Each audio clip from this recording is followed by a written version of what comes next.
and she's now thinking that I'm lying and or Brian's lying, and now this is getting weird. Now, this is where I bossed up. I started to realize how childish this entire situation is.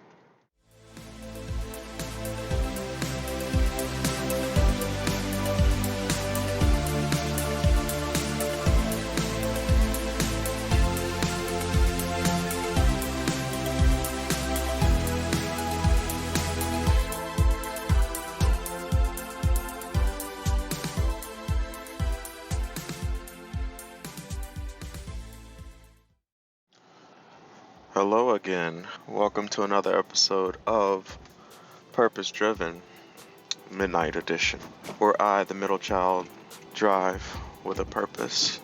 This episode is a continuation from the prior one. So now I'm going to dive into that situation that I was talking about and why you should cut certain people off. To be honest, I don't even remember the name of the ladies involved. Whom both I have stories about, which one I'm going to touch on right now. So the prior episode I was talking about cutting people off and why you should do that. Certain people. Here's why. Now, back in college I met a dude, and I'm going to call him Brian. Now, me and Brian, like I said, we knew each other from high school, all throughout high school, right? Oh, it was just one of those things, like he was in my classes, and, it's friendship through, what do you call it? Vicinity or something like that. It wasn't necessarily like, oh, we were real true friends. No, it was just like, hey, what's good, man? And we would hang out. And I remember vividly, one day we were going out, and I was just like, hey, I want to go out, let's go hit on some girls. Let's go talk to some girls. Now, I was a very confident young man. Apparently, I've been told by ladies that I am handsome. Some say cute. I like to be like, yeah, I'm cute until certain situations. So I was fairly decent when it comes to talking to the girls. I built up confidence over time. I was fairly, decent at it. Now, Brian, on the other hand, he wasn't as attractive as a dude. And to be honest, I took it as a challenge.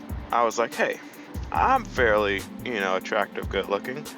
I know he isn't, but, maybe I kind of balance it out for the both of us. Maybe I can work something out. I can work my magic, because I'm not gonna lie, I took it as a challenge.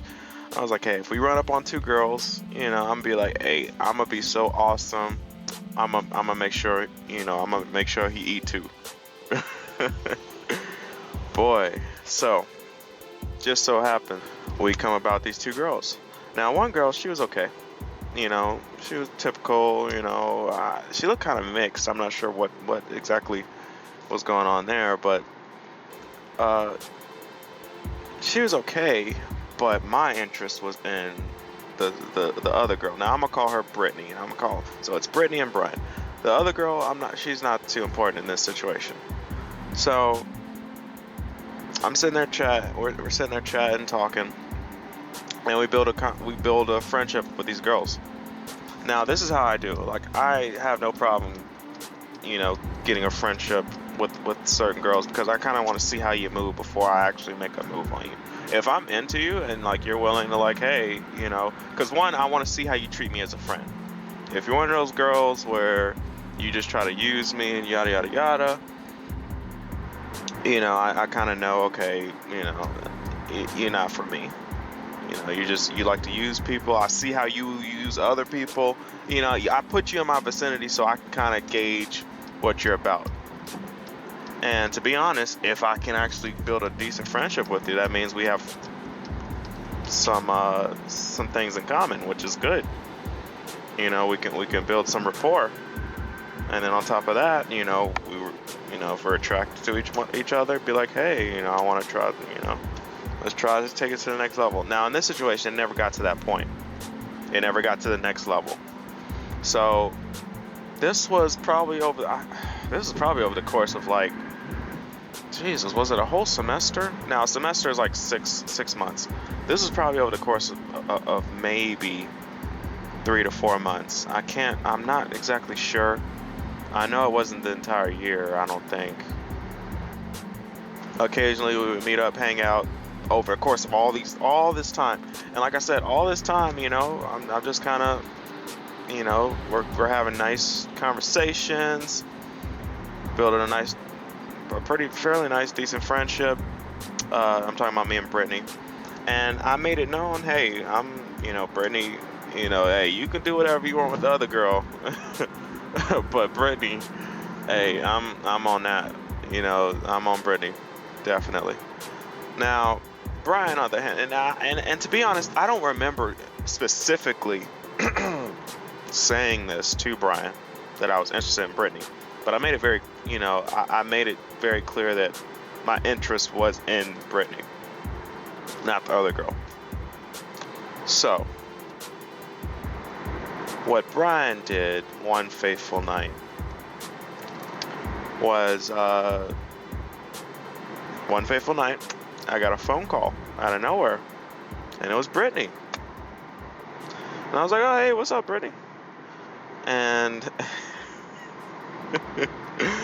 and she was like, I can't believe you did something or something like that. I don't remember exactly what she said, but pretty much she was upset that she had heard from Brian that I told him that I had went on to the movies with her, and I guess he might have insinuated that I told him that I smashed, which, like I said, me and the girl were still kind of building a friendship. We were still in the friendship phase.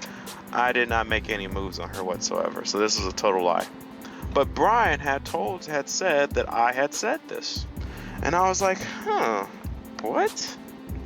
That doesn't make sense. I was like, that's a lie. Now here's where it gets interesting. Here's where it gets very interesting. I had made it known it was a lie. I had made it very known it was a lie. So of course, she questions me. She of course assumes that I'm lying or he's lying or we're both lying. And I'm like, you know what? So I think I talked to her for a few minutes, and then I was just like, you know what? Hey, let's call Brian, because I'm actually interested in hearing what this dude got to say too. Because now at this point, I'm like, okay, this is kind of getting a little out of hand here. This is crazy to me, because I was like, what? Now, mind you, me and Brian, there was no animosity. There was no negative nothing towards me and Brian. This just came out of nowhere. This came completely out of nowhere. So we called Brian. I think it was on a three-way. And I was like, hey, Brian, so-and-so said you said something about the situation. Like, you said I went out with her to the movies or something. And I can't remember exactly what Brian said. But essentially, he was trying to play the middle. He was like, oh, well, I had kind of... Now, I don't think he knew she was on the other line. So, I can't remember the conversation, but there was a lot of back and forth. Brian wasn't being honest. I was pretty much put in a situation where I had someone lying on me, and I had someone else whom, like I said, I was interested in, but I didn't make any real moves on. And she's now thinking that I'm lying or Brian's lying, and now this is getting weird. Now, this is where I bossed up. I started to realize how childish this entire situation is. Because on one end, I have Brittany, oh my God, Joe, I can't believe you would do something like this, and yada, yada, yada, and like, so yada, blah, blah, blah. You know how girls do, all with the mouth. And then on the other hand, I have Brian like, hey, bro, hey, bro, like BSing. And I'm just like, this is some high school crap. I kid you not. And this literally popped in my head. I remember this very vividly. I was like, this is some high school crap. And you know what I did next? Right then and there, I literally said, you know what I think's best? I think it's best if we just no longer talk. I said this both to Brian and Brittany. So I told Brian, hey bro, we not cool no more. Don't hit me up for nothing. You blocked. He done. He's for the streets. Now Brittany, on the other hand, I was like, hey, sorry this had to happen, but you know what? I can't convince you, because like I said, I was trying to convince her that I didn't say this stuff. Like, the dude just straight up lied on me. But of course, you know, whether it be just her distrust in black men in general, because we were both black, you know, all of us were black, and she just, you know, of course, the one unattractive guy that, it was crazy, because like I said, Brian was the unattractive one. She was still on the fence of believing what Brian said and believing that I was lying as well. And this, like I said, the situation was so childish. I was just like, you know what? Cut Brian off. And I pretty much, after I cut him off, I was just like, hey, Brittany, you know, I wish this didn't happen like this. But you know what? You know, like I said, let's just go our own ways. And the best to you. Bam, Brittany gone, blocked. And I had to do that because Brian, he had to go. That was some straight up F-boy stuff. Straight up F-boy situation by Brian. Dirty macking, essentially. Now, I don't think Brian probably, and I don't know what the hell he was thinking. I don't think he thought she would have straight up called me. Now, but she did. She straight up called me with the attitude and all that. Now, Brian, he had to go. And Brittany, she had to go because she showed me a side of her, which to some extent, I am somewhat glad. But she showed me a side of her that up to that point, I didn't see.